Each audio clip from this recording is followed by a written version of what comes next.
Hi everyone, welcome to episode 8, I think it is now, of this series, building this Revstar inspired guitar. This will be the last episode, and then I'll have a super edit and sort of summary of the build really, and a bit of a sound demo. But I just wanted to get this one out because we are fast approaching deadline now. As you can see, the guitar is basically complete. There is a bit of setup work still to do. I've literally just put these strings on, tuned it up, and that's it. Literally no more setup than that. I'm going to wait for to settle down a little bit over the next couple of days before doing the full setup on it. But it is working now, finally. If you've been following along, you'll know that there's been a huge wait since the previous episode. And yeah, I've just had problem after problem after problem with the electronics on this thing. Since putting these pickups into the previous guitar they came out of and into this one, I've had 5 40 pots from Fishman and 2 40 battery packs. So yeah, it's just been pretty terrible really. Anyway, we've got past that now. It does work. The volume pot is 40 again and needs to be replaced. But it does sort of work. You just have to fiddle with it a little bit and eventually it starts working. But yeah, with that, I think the next thing you'll see is the rest of the footage that I've got up until that wiring, and I sort of gave up filming after that. And I mean, it got to the point where I was thinking I wasn't going to complete the build in time, to be honest. So yeah, I gave up on filming and just focused on doing the work at that point.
So we now have the bridge ground, or the whole of the bridge ground at least, and I've also mounted the battery pack and the USB controller for it onto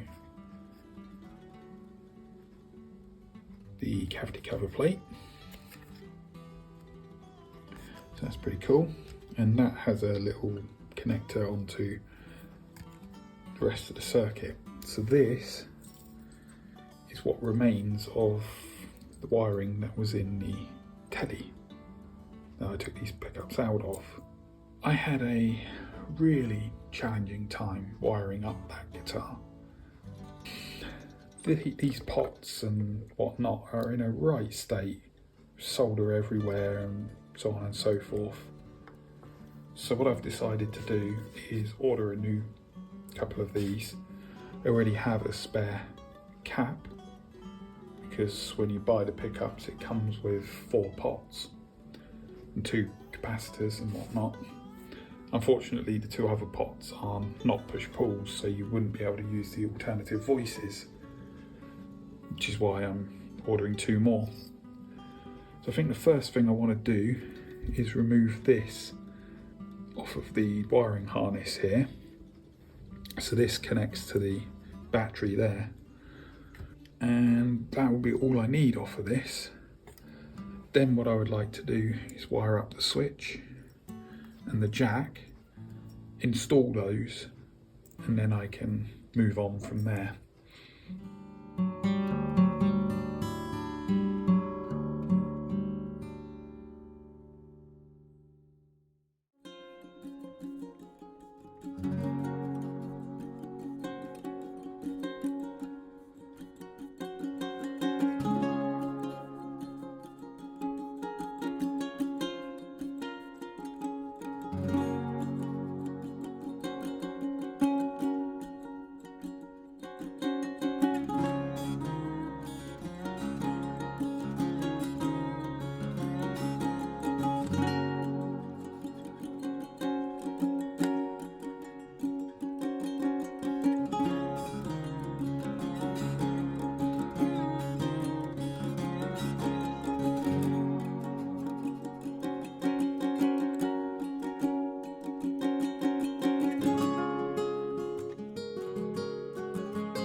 So as you can see, the new pots have arrived. Unfortunately, they both came a bit damaged. So this one, if you can see, the lug there is twisted. Okay, fine. And likewise on this one. Now if that was the only problem, I'd probably just twist them back and have at it. But unfortunately, this one also has a completely broken push-pull mechanism. Fortunately, Tom and are pretty reasonable and they've already sent out some replacements, but it's going to be a couple more days before they arrive.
So the replacement pots have shown up. I put them in as a test fit just to make sure everything was working nice.